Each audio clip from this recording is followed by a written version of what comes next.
I am Staci Hart. I'm the author of the Good Gods series. So far, it's 3 novels and a novella, a paranormal romance, contemporary rom-com suspense slash lots of stuff. Mostly I write pretty lighthearted goodies.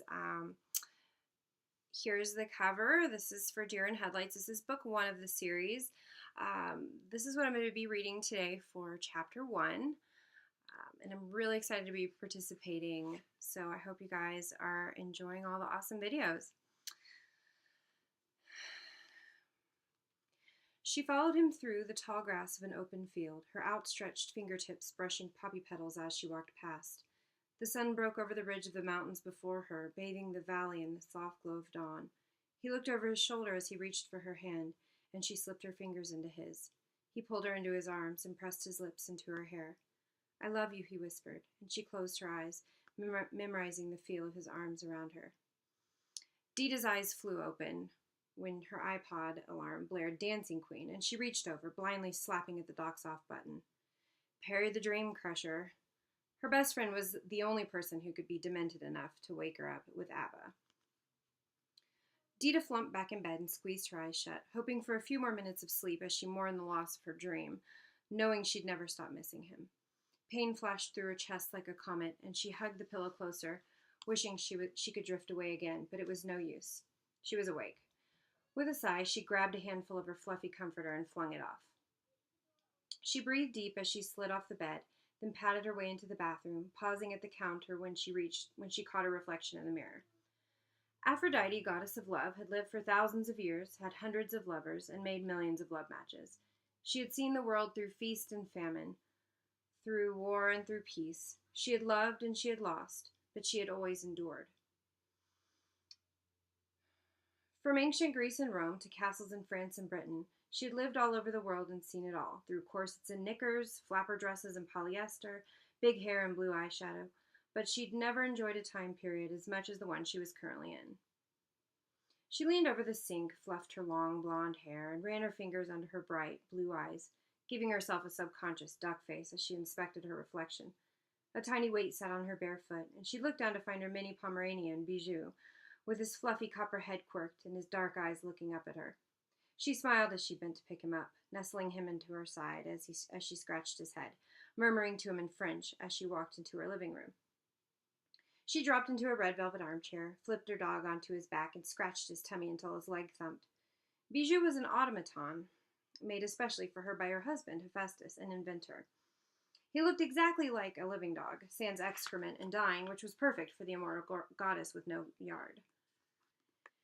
The elevator dinged, and Dita turned to find Persephone, queen of the underworld, walking through a foyer in leggings, a v-neck, and hot pink socks.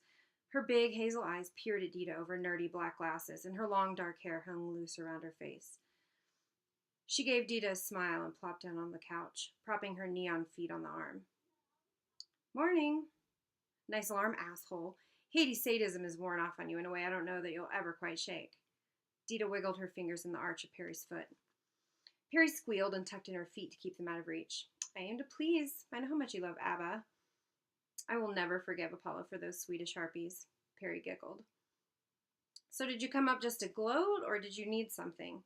"So bitter. I'm sure you'll pay me back." She held her hands out for Bijou, and Dita handed him over. Perry kissed his head. "To answer your question, yes, I mostly came up to gloat, but also because I have a feeling something's about to change." Dita cocked an eyebrow. "Oh, Psychic Perry, tell me, Persephone, mistress of the dark. What do you see when you look into the future?" Perry threw a pillow at her. "Ha ha, don't dog my title." "Will you dress up like Elvira for me, please?" "My boobs would never do that. Anyway, focus. You don't feel it?" Dita thought about it for a second and felt it just under her heart, a tug at the thread that connected all of the gods. "Yeah, I feel it. Do you think it's the end of another competition?" "Maybe. Hephaestus and Ares have been going at it a long time." "Yeah, and that's not awkward at all." "Your husband versus your lover?" "Estranged on both counts, thank you very much. Anyway, it's not like they need a reason to compete against each other. They've been fighting for eons, and competitions rarely have anything to do with it." "Well, if it is over soon, you realize you're up next." Butterflies fluttered in her stomach, and she felt a little giddy. "Yes, and I'm so ready. It's been too long since I've had a real challenge. There's nothing I love more than making love matches. And winning. And yes, and winning, Dita said with a smile. Perry's stomach growled so loud that Bijou jumped. I'm a little hungry. You're always a little hungry, Dita stood. And when Perry joined her, they locked arms and made for the elevator with Bijou in Perry's arms. They stepped into the shiny metal elevator, and Dita hit the lobby button, thanking the stars again that they didn't still live in medieval times when Olympus had been fashioned after a cold, drafty castle with about a kabillion stairs. Olympus was in a dimension apart from humans, unreachable by humans, though the gods could visit Earth whenever they liked. For thousands of years, many gods and creatures chose to live on Earth, until it became too difficult to stay hidden. Almost all had moved back. The gods were obsessed with humans, adopting their style and culture as they influenced it. Both were passionate creatures, and even though humans had worshipped the gods for eons, the gods almost worshipped them more.